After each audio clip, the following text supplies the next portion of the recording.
بسم الله الرحمن الرحيم الرحمن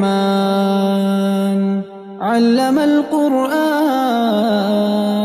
خلق الإنسان علمه البيان الشمس والقمر بحسبان والنجم والشجر يسجدان والسماء رفعها ووضع الميزان ألا تطغوا في الميزان وأقيموا الوزن بالقسط ولا تخسروا الميزان والأرض وضعها للأنام